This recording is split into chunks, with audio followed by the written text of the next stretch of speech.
प्रत्यावर्ती धारा और दिष्ट धारा में से ज्यादा खतरनाक कौन होती है और क्यों होती है? तो चलिए शुरू करते हैं। हम देखते हैं कि यदि किसी सर्किट के अंदर मान लेते हैं कि हमने 220 वोल्ट का करंट दिया, यानी किसी सर्किट के अंदर आपने 220 वोल्ट का करंट दिया, तो प्रत्यावर्ती धारा में वोल्टेज कितना होगा और दिष्ट धारा में कितना वोल्टेज होगा? यदि हम दिष्ट धारा की बात करें तो दिष्ट धारा में यह वोल्टेज 220 वोल्ट ही होगा, परंतु प्रत्यावर्ती धारा की बात करें तो प्रत्यावर्ती धारा का जो मान होता है वो होता है, यदि शिखर मान की बात करें तो I नॉट बराबर I√2, या वोल्टेज की बात करें तो V नॉट बराबर V√2।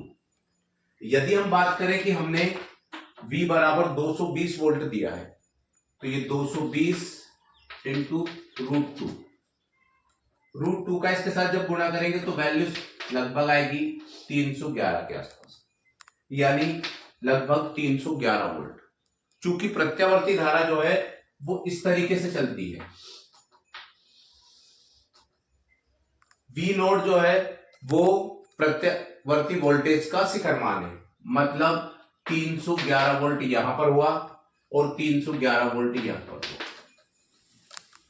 तो वोल्टेज को यदि हम कुल वोल्टेज निकालेंगे तो 311 माइनस, ये माइनस की वैल्यू है तो माइनस 311, सबको मिला के यदि देखेंगे तो ये हो जाएगा 622 वोल्ट।